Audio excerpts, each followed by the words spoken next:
Good evening, everyone, in our live sessions at Inspire. So, today we have with us Akash Chaudhary, sir, who is our Manet alumnus. I would just give a little introduction about Akash, sir. Akash, sir, is very strong speaker in philosophy and science, and he can easily connect philosophy and science and explain to you in very simple ways. So we requested sir, and sir is with us. So welcome Akash sir in our live shows. So thank you very much, Kashmir sir, for inviting me. Though I am not worthy of the kind of intro you have given, but still. So let us try today. This is your greatness, sir.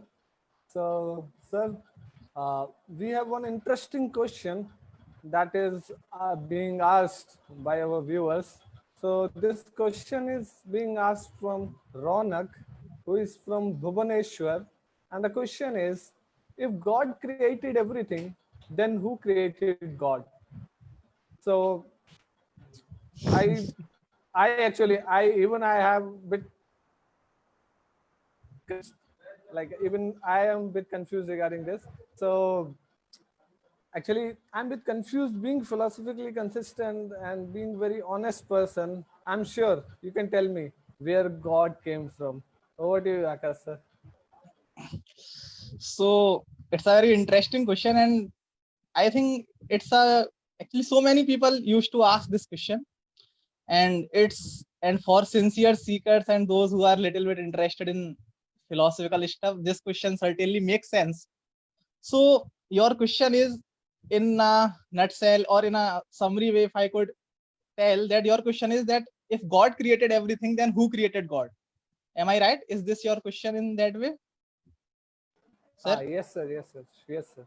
So your question is, if God created everything, then who created God? So actually, I would like to tell you that this question assumes, actually when you are asking this question assumes that you have already assuming a God which is created, or this question simply shows the lack of understanding towards God, or lack of our understanding of God. Actually, God is the one who is the creator of space, matter, and time. Like, see, let us try to understand what is this concept of creation, created and destroyed. What does this concept mean? Everything in this world we see, it is created at some point of time, and it is destroyed at some point of time. This is with everything.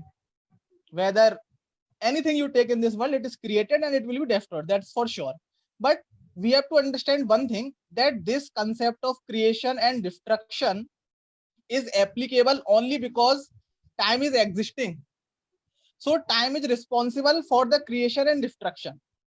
So the concept of creation and destruction is valid only when the time is in place or time is working. Now, when we are talking about God, so God is something who is beyond time, who is the controller of time, and who has created the time. And not even time, God has created this entire universe.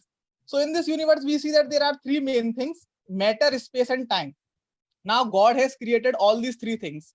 Now let us try to understand something about matter, space, and time in a very short manner.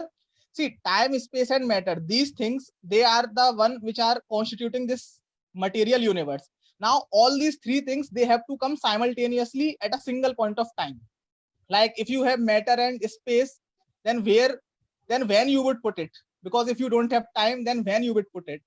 When you would put it? And if you have time and matter, and if you don't have space, then where you would put it? So the basic point here we have to understand is this, that time, space, and matter, these things, they have to come into existence at a single point of time. Now our religious scriptures, as far as our religious scriptures like Bhagavad Gita, Bhagavatam are concerned, and other religious scriptures also, especially Bible and Torah, all of these scriptures say that God created the universe in the beginning. Like in Bible, it is being said that in the beginning, God created the heaven and the earth. So it means that God created in the beginning. In the beginning means time.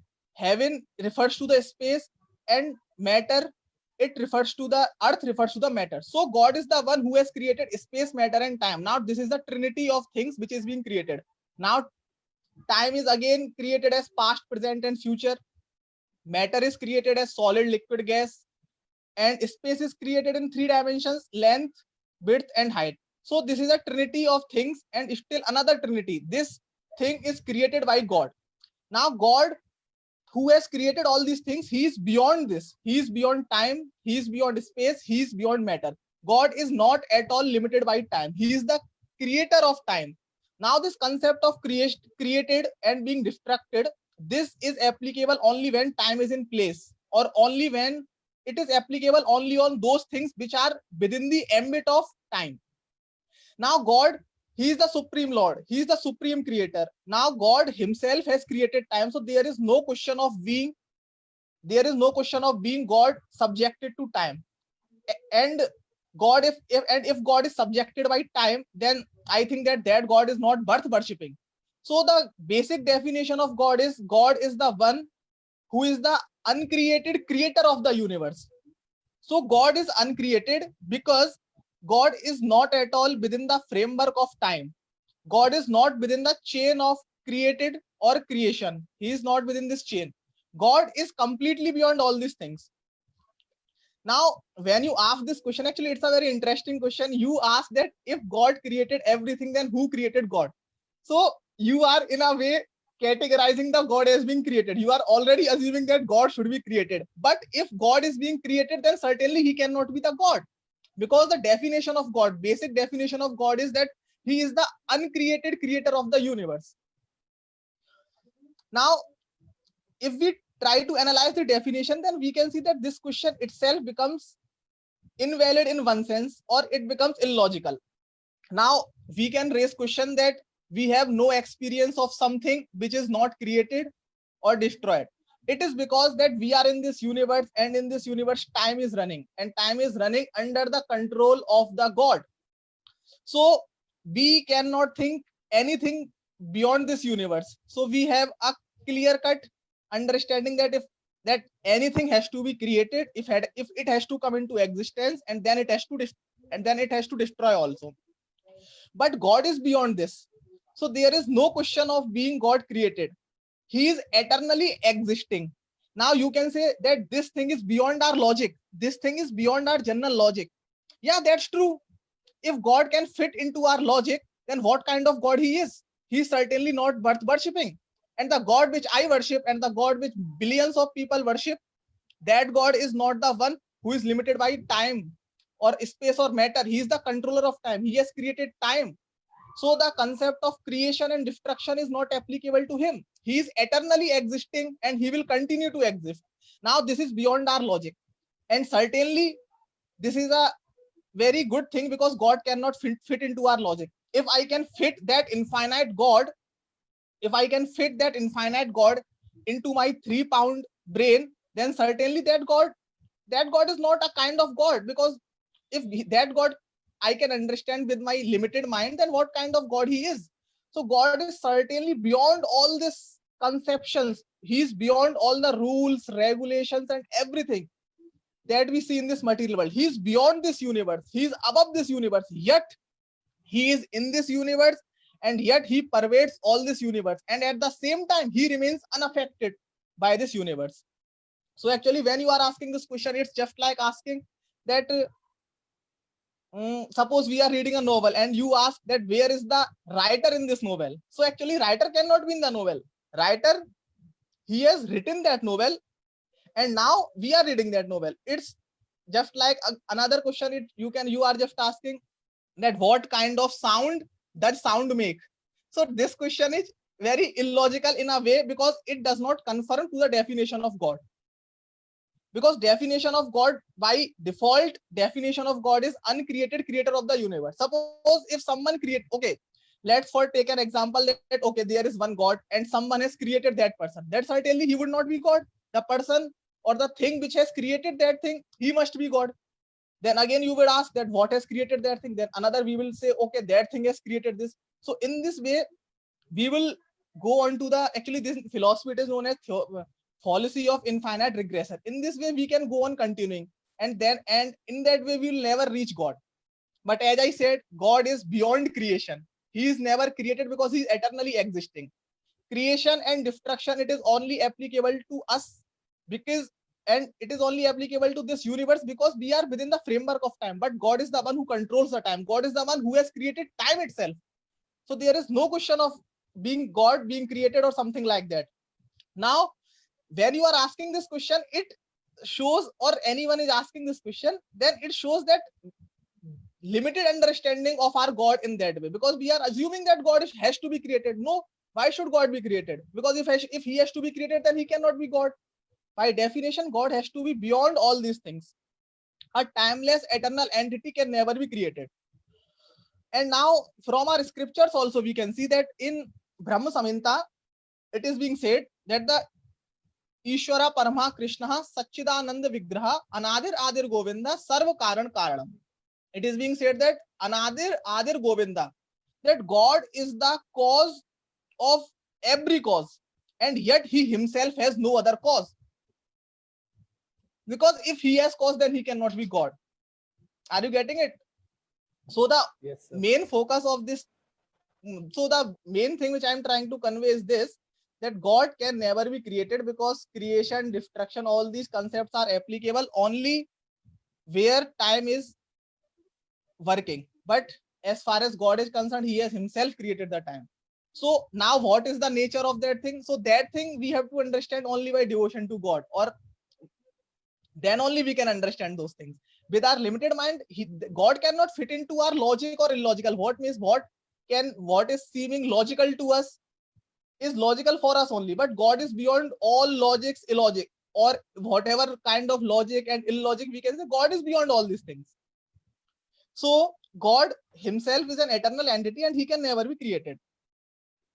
But if we have, see, only if the definition which I said earlier, that God is the uncreated creator of universe, only if we could just understand this definition, then this question will become just like that. This question becomes easy, very easy to answer. What is the cause of God? Nothing. There is no cause of God, because if cause is there, then the definition of God is defeated. God is beyond all these things. So I think that now I have made my point clear in one way, because God is the one who can never be created because he is beyond time, space, and matter. So I hope that you are able to understand what I'm trying to say. Is it? Yes, sir, Going? definitely. Actually, this is fantabulous explanation. You took science at one place, scriptures at one place, and so many examples. Like example of Noble, like it makes clarity in our mind. Very simply, you explained this typical question. I So don't think actually, any of our viewer might be having any confusion in this. see, actually, if we try to fail to understand this idea of God, that God is uncreated, then we try to fail to understand even the definition of God. Actually, God, we have defined the definition of God. For us, God, the God which we worship, he is never under the influence of time. He is the one who is the creator of time, and he is the one who creates everything. He is outside the chain of created or creation, and he is responsible for all these things, for all creation. So the definition itself says that God is one who is uncreated, because a necessary attribute of God is that he should be uncreated. He should be eternally existing. When nothing was existing, God was existing. When this world is existing, God is existing. And when everything will be destroyed of this universe, still God will exist. So this basic definition, if we adhere to this definition, then I don't think that this doubt will arise, because definition of God says that he is uncreated. So I think that Yeah. this Yes, was the sir. point I'm trying to make. Yes, sir. Now I feel like impressed. I also have this confusion because now I am thinking it's just like if engine is pulling complete train, then who is pulling engine? Yes, yes. That's what you are right in saying this. That's what the analogy I'm trying to give. Okay, like uh, in this world, everyone is like using computer. If like the person who created this computer is not inside that computer. Yes, Similarly, the like exactly. Yes. Lord created this world, so he's not inside this world. So he's like he created this time, space. So he's not bounded by time and space. So I think this is the whatever I spoke is right, sir. Actually, Okay. whenever we are So saying in this question, whenever we are saying that who created God, it means that we are already assuming that God has to be created. Then we are assuming a limited God, a God which is limited by time. So what kind of God that he is? If that God is limited by time or he is created, then certainly he is not God. So yeah. I think now, like it's from all ways, from all the ways, it is like concluded. Like if you are watching from a scientific perspective, then also you have covered. Like if you are watching from an philosophical perspective, then also it is covered. You took scriptures reference and you gave very nice examples. I don't think any of our viewer might be having any more doubt on this. So I'm very thankful to you, sir. You gave just such a nice explanation, and it's just like it's completely clear in our mind. Uh, Now this question won't be arising again in our mind. So I would like to you, sir, so kindly conclude to our users, to our viewers, so that can, so we can wind up our sessions. Okay. yes, so as I again focus that this question is certainly a very good question and it will arise in the mind of sincere, genuine seekers. Actually, it arose in my mind also. So this question is completely that you are right asking the right question, and then I think that we are having the right answer also for this question. So only thing is that creation, destruction, all these things are valid when we are viewing everything from the perspective of time. All these things are valid within the framework of time. But God is beyond time. Time has no effect on God. God is the controller of time. He is the creator of time. So there is no question of creation or destruction. This concept of creation and destruction does not apply to God because he is beyond time. So Okay. I would So I would just like to request you kindly repeat the definition that you gave. It's like perfect. yeah yeah actually I have not given that definition. The one who are very devoted to God, actually they have already given. Actually, by logic, it's not that we are very sentimental in this regard. By logic, we are trying to define God as God is the uncreated creator of the universe, because God has to be Uncreated creator uncreated. of the There is no other universe. option. If God is created, God has to be uncreated. There is no other option. He has to be eternal, because if he is created, then he is not God. Okay, Simple okay. logic like this. Thank you very much, sir, for joining us on this live show. So So, actually, it was viewers, I my. hope, yes, I'm very yes, sir. thankful to you, so that you gave me an opportunity to just try to. I don't know whether viewers were satisfied or not, but still I tried my best to answer their Definitely, queries. definitely, they are satisfied, definitely. And we would like to have you again in the show, and we will surely request you if you could. So, Yes, yes, viewers, I that will be hope my fortune. you could understand this very nicely. So, we will be meeting soon again. So, keep watching us. Thank you. Bye bye.